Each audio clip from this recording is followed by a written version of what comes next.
Bonjour à vous tous, aujourd'hui un nouveau tuto concernant ma Mercedes C200 CDI de 2006. Donc je vais donc changer des triangles, donc les triangles inférieurs et supérieurs, car ça fait énormément de bruit actuellement, donc vous allez pouvoir écouter le bruit. Donc écoutez bien. Attendez, je vais arriver sur une route un peu défoncée et vous allez pouvoir entendre. Ça résonne, on a l'impression que je vais perdre des morceaux, quoi.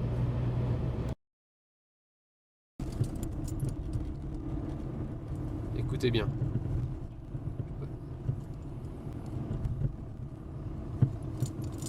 Vous entendez comment ça cogne?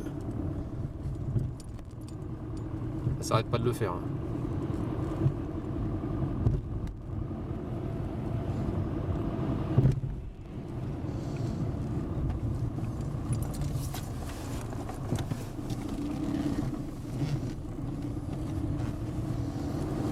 Écoutez bien. Ouais.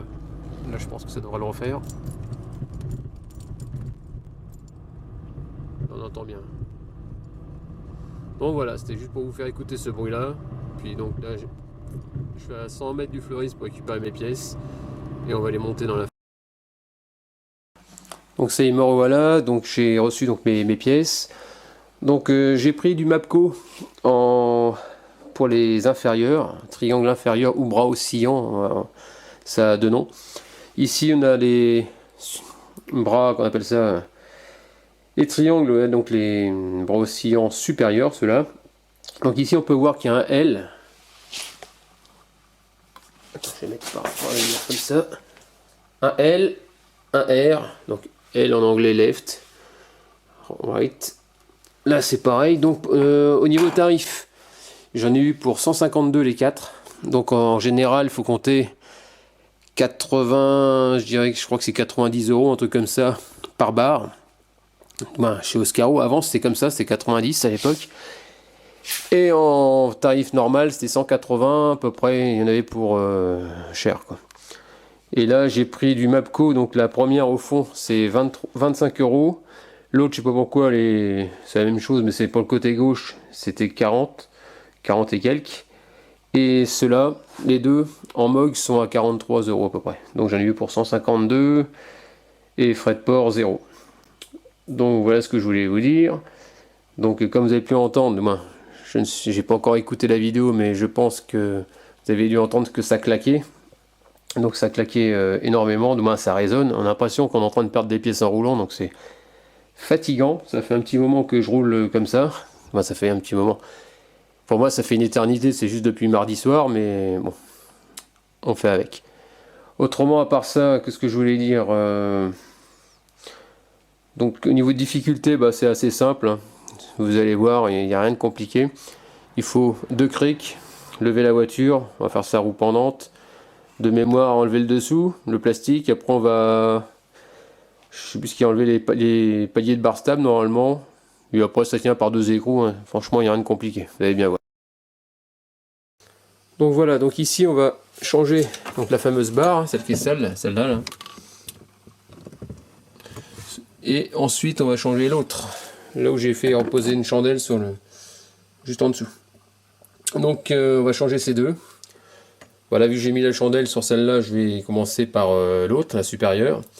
Je vais enlever tout ce qui est en dessous, donc c'est-à-dire le plastique qui va sous la voiture. Donc voilà. Donc comme on peut voir ici, je vais regarder.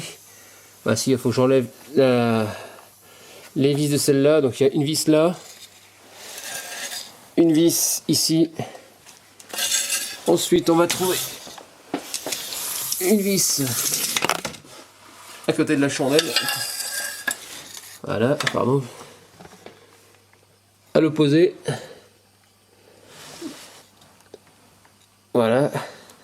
Ensuite, bah, il y en a une là. 2. Donc il y a 3 de chaque côté, normalement il y en a 6. Donc là-bas, aux extrémités, c'est-à-dire ici. Voilà.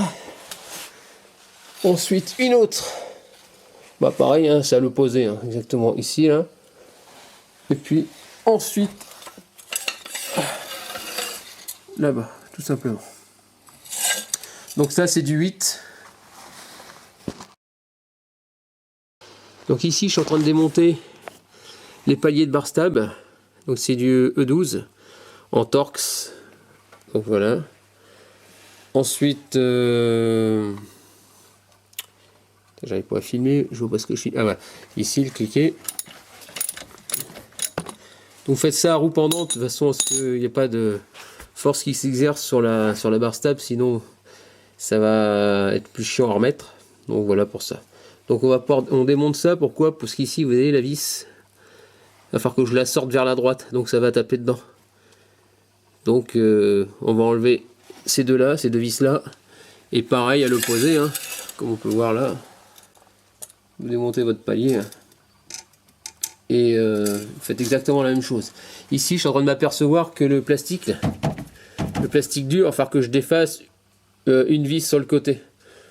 Une vis de façon à le faire battre un peu, de façon pour le, qu'on appelle ça le bras oscillant inférieur, que je puisse retirer la vis mais vers l'intérieur, parce qu'autrement j'arriverai pas à passer une clé et j'arriverai pas à le retirer.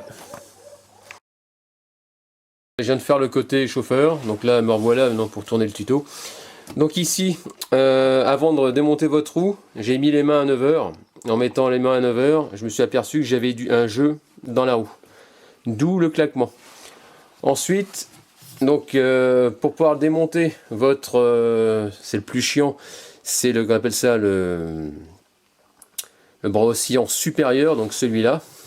Il vous faudra donc ici une clé de mixte 21 et 22, donc mixte c'est ça, hein, en 21 d'un côté, 22 côté intérieur. Donc après il suffit juste de le faire coulisser. Hein. Tu vois. Ensuite en dessous, bah, l'autre extrémité c'est du 19. Donc c'est juste là, hein, juste sous mon doigt. De toute façon on peut pas louper. Hein. C'est celui-là. Voilà.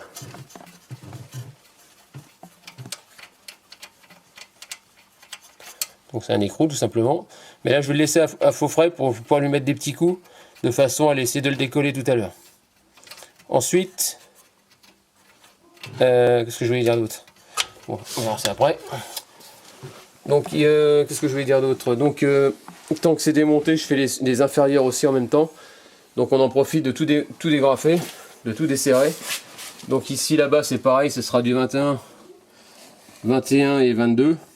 De toute façon, tout tourne autour du 21, 22, 19. Pas que vous gourez. Par contre, pour le supérieur, ici, vous voyez, au niveau de la jambe d'amortisseur, il va falloir desserrer la patte. Et là, par contre, il vous faudra une douille spéciale.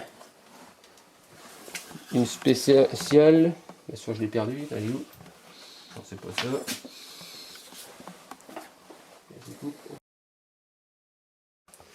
Bon. Donc la douille, c'est du, vous voyez, c'est de l'étoile, c'est du E20. Donc pour mettre sur la vis ici. Et ensuite, de l'autre côté, bloqué avec du 22. C'est un peu merdique parce que c'est comme ça arrondi, la clé, pour serrer, vous allez y arriver, mais d'une justesse. C'est-à-dire que, regardez, ça gêne. Vous voyez, vous ne prenez pas entièrement, donc c'est vrai que c'est pénible. Ensuite, il faudra dégrafer les flexibles. Vous les dégrafez pour qu'il y ait un peu plus de mou. Pourquoi? Parce qu'on va retirer la patte, on va faire basculer de façon à pouvoir remonter le bras supérieur de façon à le dégager de son logement. Ça c'est le but. Parce qu'autrement il va taper dans la jambe d'amortisseur et il ne pourra pas le sortir. Ensuite, bah, on va commencer par ça. Quoi. Donc on a... Ah oui, derrière, j'ai oublié de vous dire, ici, derrière en bas de la jambe d'amortisseur, vous allez retrouver des vis de ce type. C'est du 19 et elles vont en bas de la jambe. C'est-à-dire ici, juste là, là où il y a mon doigt. Je crois que c'est trop haut. Ouais, voilà ici. Donc c'est ce style-là, ce type-là, hexagonal. Donc on pousse et on retire la vis. Voilà. Je mets une caisse en dessous pour retenir.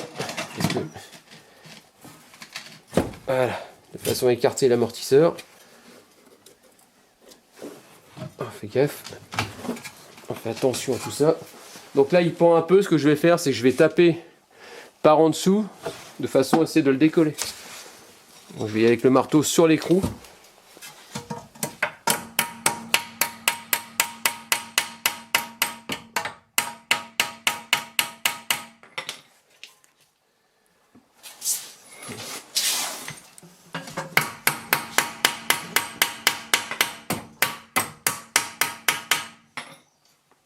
Non, il n'est pas venu. On va taper sur le côté aussi.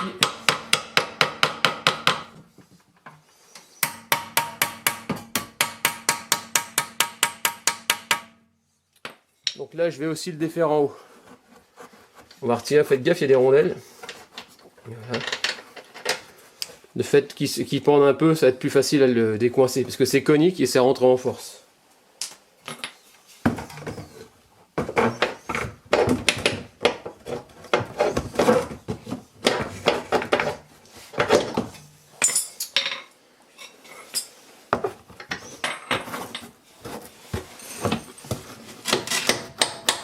Ouais. C'est comme ça.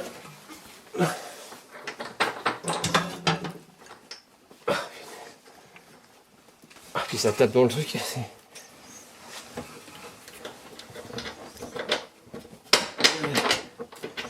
Poussez ce que vous pouvez.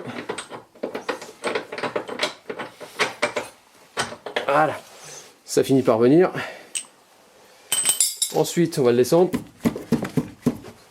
Tapoter dessus et ça vient.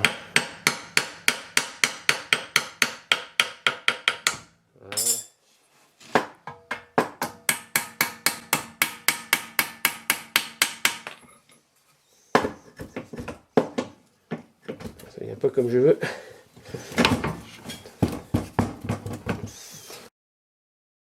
Donc voilà, donc ici vous enlevez votre protection, on met le neuf. Donc ce que j'ai fait tout à l'heure, c'est que j'ai le fait que je l'ai défait à cette partie-là, j'ai remis le vieux écrou, j'ai mis un peu de WD-40 et j'ai tapé assez fort, assez sec, et le machin il a fini par venir, ça vient tout seul. Donc là on va tout remettre à neuf. Voilà. Là, vous faites la même chose.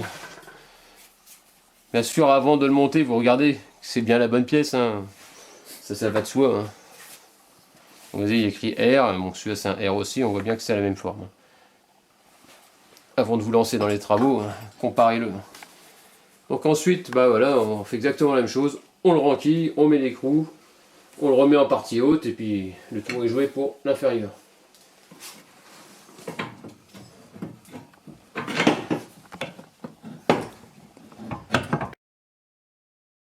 J'ai remis à faux frais. Donc ici, vous avez vu, pour mettre cette vis là, pour tomber en face, il faut le lever, parce que c'est lourd, c'est chiant. J'ai mis un cric en dessous pour le lever, et ça va s'aligner. Après vous le tournez plus ou moins à la main pour tomber en face, et après vous mettez votre vis. Ensuite, on va, donc j'ai remis la partie basse du supérieur.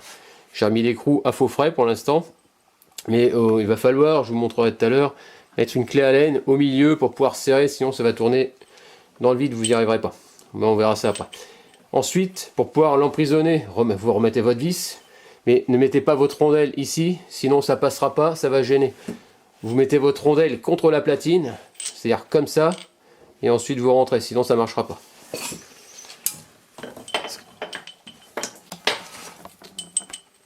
Voilà.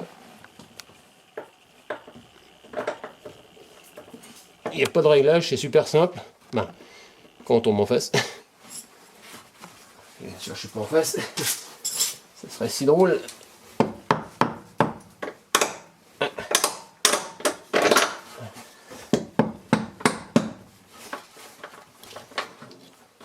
Je suis pas dedans. Donc après, je vais me mettre je vais regarder par en dessous, voir si je tombe en face et savoir. Donc là, vous voyez, vous mettez au milieu de votre bras oscillant, c'est on appelle ça du BTR, et après à l'aide du 22, vous serrez. Parce que si vous mettez pas le BTR, ça va pas bloquer, ça va tourner. Le but c'est de le rapprocher, c'est du conique. Et donc ce que je voulais dire, c'est que Des fois c'est du BTR, suivant ce que vous achetez, ça peut être aussi du Torx. Donc voilà quoi. Donc on va serrer à fond. Ensuite vous serrez bien forcément tout ce que vous avez remonté, hein, ça, les vis dans la jambe d'amortisseur, vous remettez vos flexibles, vous remettez la patte là avec le E20, et puis voilà quoi. Pour le supérieur ce sera fini, et après on va passer à l'inférieur. Alors ce que je voulais vous dire aussi, c'est sur les triangles, moi je commence à connaître Mercedes, quand vous entendez que ça tapait, hein, comme c'était le cas aujourd'hui, en général vous faites à peu près 140 000 km avec les bras. Et là je me suis même pas embêté à regarder ce que c'était, donc je savais tout de suite par rapport au kilométrage que c'était mes triangles. Parce que j'ai fait à peu près 120 000, donc c'est entre 120 et 140 000, après ça dépend les marques, ça dépend pas mal de choses. Et donc je vais vous montrer, je sais pas si vous voyez ici, là ce que je peux constater, je sais pourquoi ils tapent, mes soufflets sont éventrés. Là je sens que les... Attendez, je vais essayer de vous montrer carrément.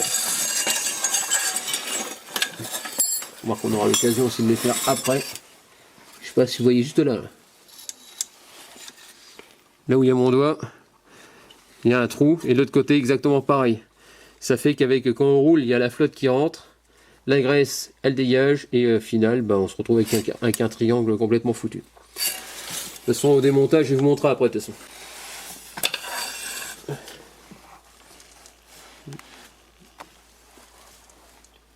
Sauf que j'ai pas d'idée. Donc ensuite au niveau des triangles supérieurs, parce que en général donc comme je vous disais tout à l'heure, les triangles inférieurs commencent par s'user en premier, et après vous avez les supérieurs. Donc en général les supérieurs ils vont faire quoi, peut-être 3000 de plus. Donc quitte à démonter la bagnole, hein, je me suis pas embêté, j'ai change les 4 comme ça, je repars sur une bonne base. Parce que c'est pour les refaire dans un mois, tout redéshabiller tout le dessous, c'est pas la peine. Donc autant faire les triangles supérieur et inférieur, avant droit et avant gauche, tout en même temps.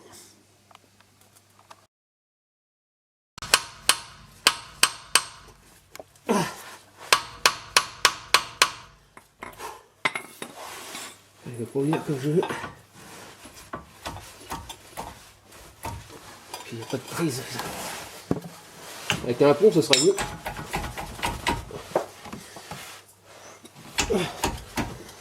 Putain, il vient pas trop. On va essayer de faire autrement. Levier.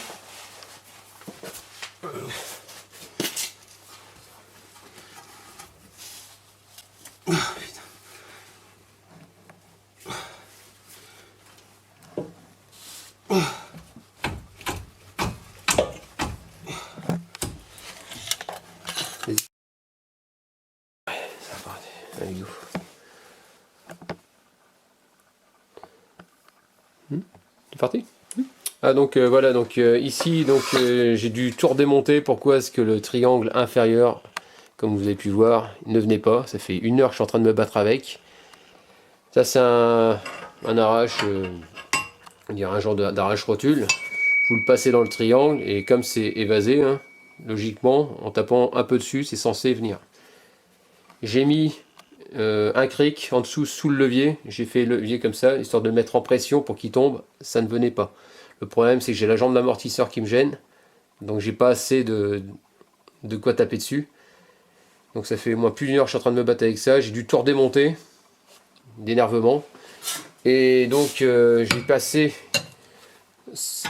comme ça à travers, sur le côté, de façon à taper sur le dessus de ce truc là, hein, de ce que je vais vous donner. Attendez, il a fini par venir. Normalement, bien sûr,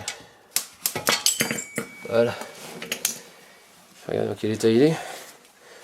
Donc en passant donc par au dessus, j'ai tapé là dessus sur l'écrou, il a fini par lâcher. Donc ouais, donc là il n'était pas usé comme ça, hein, le caoutchouc.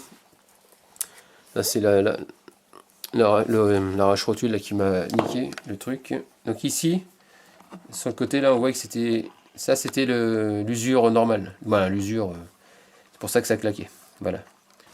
Bon après le reste c'est moi ça. Donc 1 heure pour faire tomber ça. Normalement ça tombe en 10 minutes. Vous tapez un peu sur le côté, un peu de WD-40 et puis c'est censé venir, quoi. Donc maintenant on va tout remonter et puis ce sera fini, quoi. Donc ça y est les amis, enfin terminé. Tout est remonté. Les câbles, on resserre les vis derrière de la jambe d'amortisseur, hein, les deux petites en 18, en 19. Ensuite on vérifie le serrage ici en bas, les deux bras, quoi. Vous refaites tout le contraire. Après j'ai remonté le plastique, la vis qui était en dessous, donc tout est replaqué. Donc là maintenant il ne me reste plus que les paliers de bar stab et le dessous de la voiture à remonter. Donc ça y est, je viens de mettre la barre stable avec du mal. Pourquoi? Parce que quand on l'a enlevée, il n'y a pas de souci, elle s'est dégagée. Mais pour la remettre, comme elle est accrochée, vous voyez ici aux biellettes de stabilisatrice, en gros il a fallu... j'avais pas envie de tout démonter, donc j'avais 2 crics. Donc voilà ce que j'ai fait. J'ai fait un truc vraiment provisoire. Voilà, provisoire. Ici, un cric que j'ai mis sous le disque. Comme on peut voir, un cric bouteille, de façon à compresser le ressort d'amortisseur pour rehausser. Et le fait de remonter, c'est-à-dire que la biellette elle remonte vers le haut, et ça fait que ma barre stab, ça la fait remonter de façon à devenir le plus ou moins plat pour pouvoir mettre les vis. Et comme de l'autre côté j'avais mis la roue, j'avais pas envie de la tout redéfaire, j'ai fait comme ça. J'ai mis une planche, un cric bouteille, tout simplement. Donc là maintenant on va tout redéfaire, on va tout redescendre, quoi. Donc voilà, j'ai encore un autre souci. Donc j'ai remonté la roue. Donc le côté positif c'est que j'ai plus de jeu comme j'avais en mettant mes mains à 9h, mais par contre en mettant mes mains à 6h j'ai un petit jeu. Et je me suis dit bah forcément obligatoirement c'est mon problème de roulement. Pourquoi? Parce que c'est des roulements coniques, et ce qui arrive c'est que ça se desserre, et en se desserrant, et là je me suis aperçu qu'elle n'était pas serrée du tout. Attends, je vais vers le haut. Voilà. Donc ici, vous avez une clé avec une vis et une clé Allen. Plus vous le serrez, ça vient vous bloquer votre roulement vers l'intérieur. Et ce qu'il y a, c'est que là, regardez, je me suis aperçu qu'il n'est même pas serré le truc. Donc comme il n'est pas serré, vous voyez, ça se desserre. Et en se desserrant, qu'est-ce qui se passe? Vous entendez? Il y a du jeu. Donc si vous avez un jeu dans la roue en mettant à 6h, vos mains, c'est votre roulement conique qui se desserre. Donc il suffit de le resserrer tout simplement. C'était très léger, hein, c'est pas énorme. Donc on va essayer. Voilà. Là voilà. Et puis là on va bien le serrer ici. Et puis ce sera tout, hein. Parce qu'une voiture qui fait du bruit, c'est pas pour moi. Je voulais dire aussi, ah oui, une autre chose. La patte ici. La patte de l'amortisseur. Vous voyez celle-là. Serrez-la très très fort. Pourquoi? Parce que ça m'est arrivé, j'avais un bruit quand je roulais sur une route défoncée. Et donc ça faisait un glang glang. Et je me demandais ce que c'était. Donc j'ai regardé, je trouvais pas. Je suis allé chez Mercedes, ils n'ont pas trouvé. Je suis allé chez AD, ils n'ont pas trouvé. Et puis ça me saoulait quand on me disait que j'étais un peu parano avec ma voiture. Et puis finalement j'ai tout regardé. Et ce qui s'est passé, c'est que ma vis n'était pas assez serrée au niveau de la patte. Et comme elle n'était pas assez serrée, ce qui se passe, c'est que l'axe, au niveau de la partie filetée, hein, à l'intérieur, il tapait contre le haut de la patte, tout simplement, quoi. Donc dès que vous roulez sur une route défoncée, ça faisait métal, et pourtant elle était bien serrée, mais pas suffisamment, quoi. J'ai dû resserrer peut-être sur 1 mm, mais il faut vraiment y aller très fort. Et après mon bruit il a disparu, donc j'étais content, mais ça a mis un mois pour arriver à le trouver, ce bruit là. Donc si ça vous arrive, hein, vérifiez à cet endroit là.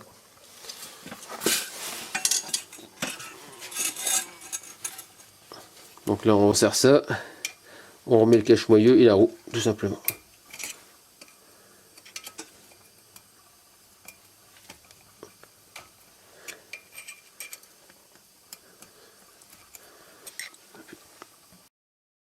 Donc ça y est les amis, j'ai tout remonté, mais j'ai un jeu latéral, c'est-à-dire quand je mets mes mains à 9 heures, et ça bouge très léger. Donc là, tout à l'heure, c'était les, qu'on appelle ça, vraiment les triangles côté gauche, parce que j'ai plus de jeu. Et donc, vu que les triangles ont été changés, j'ai encore un jeu minimum. Donc ça veut dire que c'est forcément une de mes billettes de direction qui est au tas. Donc je vais être bon pour les changer prochainement. Pourtant, les autres, les premières, elles ont fait 200. Non, je crois qu'ils ont fait 300 000 km. Et celles-là, elles ont même pas 100 000. Et je vois qu'il y a déjà un problème. Donc je vais être obligé d'en changer côté passager la prochaine fois. Bon, en espérant que ce tuto il vous a plu, n'hésitez pas à me laisser des commentaires avec des j'aime ou j'aime pas. Et puis je vous dis à très bientôt. Ciao!